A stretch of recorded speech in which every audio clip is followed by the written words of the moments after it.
14 अगस्त 2023 आने वाला है, तो उसके हवाले से मैं हर दफ़ा कोई ना कोई पैगाम देता हूँ। पिछले साल भी जो मैंने पैगाम दिया था वो रात को हमारे एक भाई ने अपलोड किया, वो लग रहा था इस साल का पैगाम है। उसका मतलब है कि कोई तब्दीली नहीं आई, बल्कि हालात ज़्यादा वर्स्ट हो गए। यही वजह है कि आप इसको 5 साल बाद भी सुनेंगे तो वही बातें आपको लगेंगी। जो मैंने प्रॉब्लम हाईलाइट की थी, बजाय इसके कि हम खुशनुमा बातें करके एक दूसरे को झूठी तसलियां देकर उठें, हमें प्रॉब्लम्स को समझना चाहिए। मेरा ख्याल है इस वक्त मुल्क मजीद खतरनाक सूरत हाल से गुजर रहा है। उसकी वजह यह है कि दहशतगर्दी का इफरीत दोबारा बाहर आ चुका है, और जो चीज़ें ज़रबे अज़्ब और रद्दुल फसाद के बाद काफ़ी हद तक एड्रेस हो गई थी, वो प्रॉब्लम्स दोबारा से मुख्तलिफ जगहों पर नजर आना शुरू हो गए हैं। इमरान खान साहब की आपने तमकनत, गुरूर, तकब्बुर और सरिया इनके अंदर जो घुसा हुआ था वो भी देखा है, और आज देखें कि उनकी क्या हालत है। जब उतारे गए थे, मैंने उस वक्त भी 40 मिनट की लाइव सेशन में गुफ्तगू की थी। मेरी एक एक बात इन 1.5 साल के अंदर अंदर सही साबित हुई है। तो अब भी इनको अब होश के नाखून लेने चाहिए इस हवाले से, और देखें कैसा मुकाफाती अमल है। वही केस जो 2017 में नवाज शरीफ साहब के ऊपर बना, मिस डिक्लेरेशन का, और इकामे की बुनियाद के ऊपर उन्हें निकाला गया।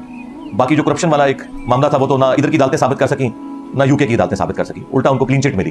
तो इसके बाद मैं तो कम से कम किसी के ऊपर इस एतबार से इल्जाम लगाने के लिए तैयार नहीं हूं। अब यहां पर भी जो तोशाखाना केस है वो भी मिस डिक्लेरेशन का है।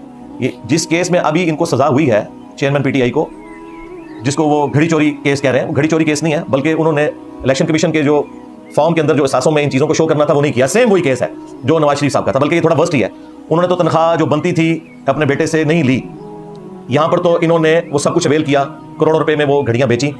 उन घड़ियों के बेचने को एथिकली तो कोई गलत कह सकता है, कानूनी तौर पे कोई गलत चीज़ नहीं थी। और कानूनन जो चीज़ गलत है वो तोशाखाना से किसी भी प्राइम मिनिस्टर या आर्मी चीफ या चीफ जस्टिस को तोहफा देना है, क्योंकि इस्लाम में जो तोशाखाना है, बैतुल माल है, इसकी मलकियत अवामुल मुस्लिमीन की होगी, और वो गरीबों के अंदर तकसीम होगा माल गनीमत के तौर पर, ज़कात फंड और ये सारी चीज़ें एक ही पूल के अंदर आएंगी। बहरहाल उसके ऊपर मैं पहले भी बोल चुका हूँ काफ़ी दफ़ा। यहाँ पर यह है कि इन्होंने डिक्लेयर नहीं किया था अपने सासों के अंदर, और वही केस उनके ऊपर बना, और उसके ऊपर वो 5 साल के लिए नाअहल हो गए। काश इमरान खान साहब 2017 की नवाज शरीफ साहब की इस तरीके से हटाए जाने को गलत कहते तो आज चंद लोग उनके साथ भी खड़े होते। लेकिन जो लोग न्यूट्रल्स हैं, इससे मुराद इमरान खान साहब न्यूट्रल्स नहीं, इससे मुराद वो लोग जो गैर जानिबदार हैं, हमारे जैसे लोग, हम तो ये कहेंगे कि उस वक्त भी गलत हुआ था, अब भी गलत हुआ है। इस तरह के कवानीन बनाना जिसके जरिए आप इस एक्सट्रीम लेवल के ऊपर जाकर डिसीजन करें, तो ये कोई कुफ्र शिर्क वाला मामला नहीं हो गया। इस तरह के मामला हर एक के अंदर पाए जाते हैं। इस तरह के कवानीन को थोड़ा नरम करना चाहिए, या इसकी सेंसिटिविटी का बताना चाहिए। खान साहब ने मुकम्मल तौर पे कुछ छुपाया नहीं था। उन्होंने अपने इनकम टैक्स के जो गोशवारे जमा करवाए थे उनमें वो सब कुछ शो किया हुआ था, आधा काम उन्होंने किया था। लेकिन कानून तो आपको पता है अंधा होता है, तो वो कानून की गिरफ्त में वो आगे के जो इलेक्शन कमीशन के पास जमा करवाए थे उसमें उन्होंने डिक्लेरेशन नहीं की थी, जो कानूनन ज़ाहिर है कि जुर्मी बनेगा, क्योंकि इसी जुर्म के ऊपर एक प्राइम मिनिस्टर सुप्रीम कोर्ट ने फारिग किया था।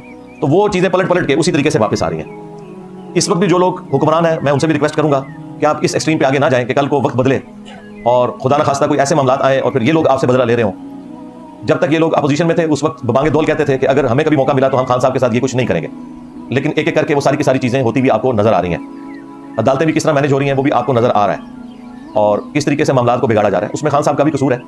और हम उनको उस वक्त भी समझा रहे थे कि आप पॉलिटिशियंस के साथ बैठें, otherwise at the end of the day इन्हीं पॉलिटिशियंस ने ही आपको बेनिफिट पहुंचाना है। जिन लोगों के साथ आप उम्मीदें वाबस्ता किए हुए हैं उन्होंने आपके कोई काम नहीं आना, क्योंकि वो हर ज़माने में टिश्यू पेपर की तरह लोगों को इस्तेमाल करके फेंक देते हैं और एक स्टेप आगे बढ़ जाते हैं। लेकिन इन्हें नहीं समझ आ रही थी उस वक्त।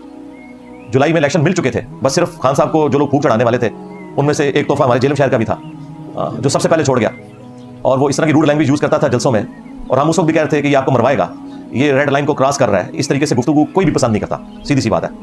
तो वो देखें वो सबसे पहले हटा है, और जिसने सारी की सारी ये फूक चढ़ाई थी कि देखी जाएगी, ये हो जाएगा, वो हो जाएगा, लेकिन वो आपके सामने है, कुछ भी नहीं होता मेरे भाई। जब बुरा वक्त आता है ना तो वो कहते हैं साया भी साथ छोड़ जाता है।